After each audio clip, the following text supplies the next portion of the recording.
Alright guys, it's Logan here with Enduro Engineering, and here we have another bike build. Over the winter months here we've been kind of doing video features on different bikes we have around the shops here and different people that work here and what they ride and what we've done to them to fit their needs.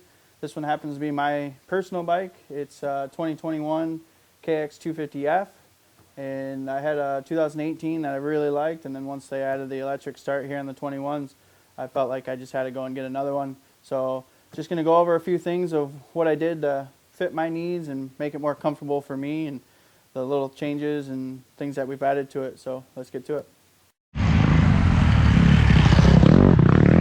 Alright, so starting off in the comfort department, I switched out the stock fat bar Renthal handlebars, went to an ODI. I prefer having a crossbar, just having that feel fits me better. So I went with the ODI, the CFT podium bars, and the 901 bend.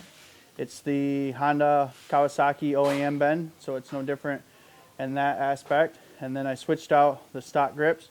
They're now a lock-on grip by ODI. It's the V2 lock-on half waffle grip. And then also went to the arc levers, since I have the open-ended deflectors on. The arc levers have that unbreakable. They're the spring-loaded ones, so it's important there. Plus I like the feel of them a little bit better. The stock ones are kind of a harsh edge to them, so went to the arc levers for just a more comfortable feel there on the levers.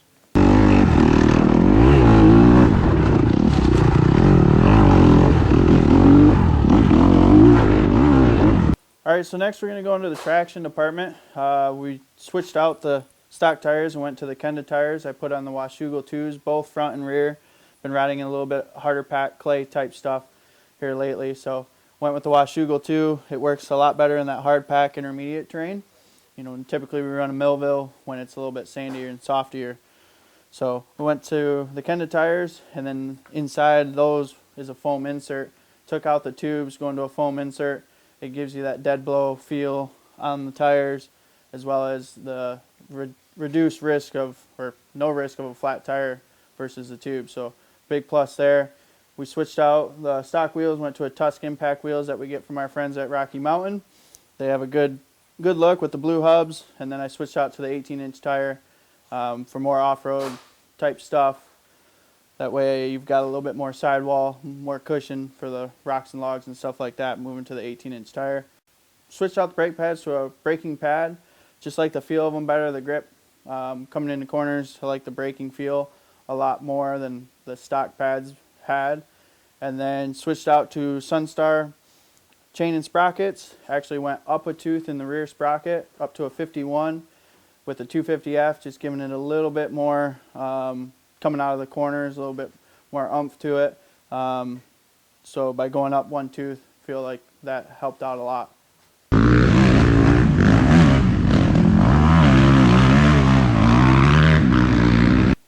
Alright, so then in protection wise, everything I've added to it is done here in-house. Everything's Enduro Engineering products.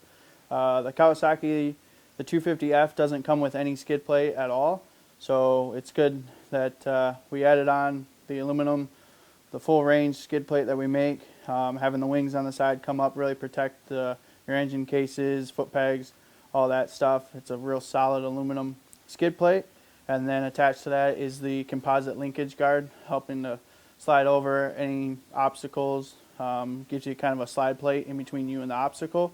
And then also it keeps out a lot of mud and dirt, helping keep the linkage clean, less maintenance that you're going to have to do on the linkage.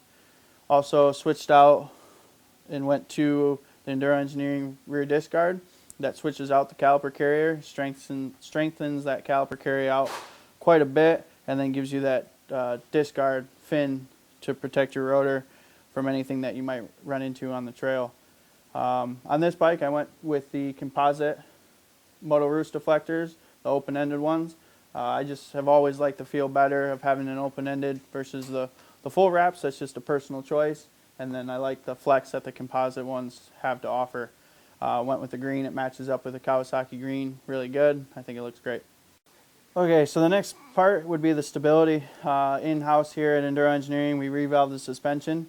Just basically softened it up just a little bit. Being a motocross bike, it just had a lot of harsh hits to it. It was a little bit stiff if I went into the trails and things like that. So we took the valving and softened it up just a little bit, took away some of the high speed compression just to smooth everything out.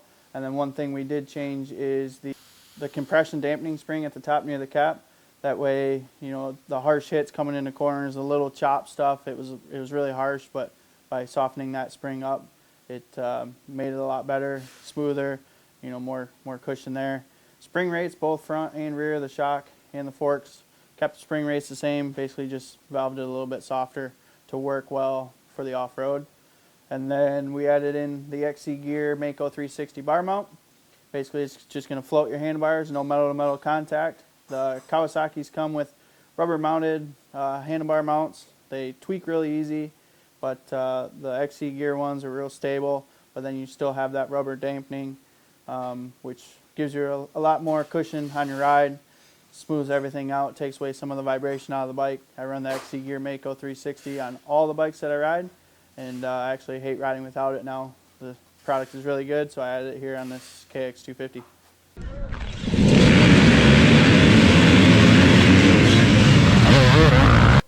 Alright, and then as far as how the bike runs, didn't really change a whole lot. Kawasaki's come with 3 different couplers. They're your mapping couplers. In the KX250F, they come stock. With the green one, that's going to be your baseline, your mid-range. I just switched it out, went to the white one. That's considered the more aggressive, just gives it a little bit more hit throughout the RPMs, and I felt like it just added a lot more to this KX250F.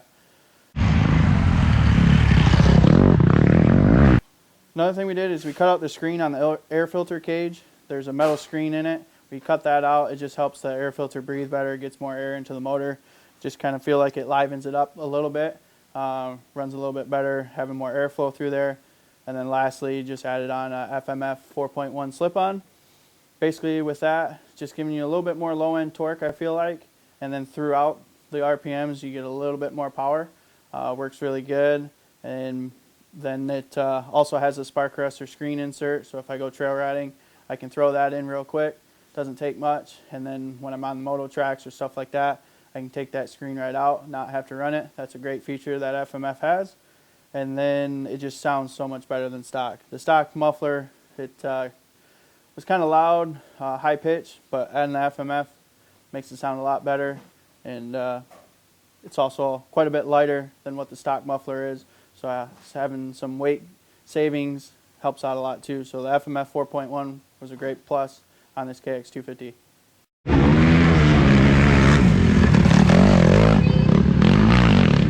So in all, not a whole lot got added to this KX250F.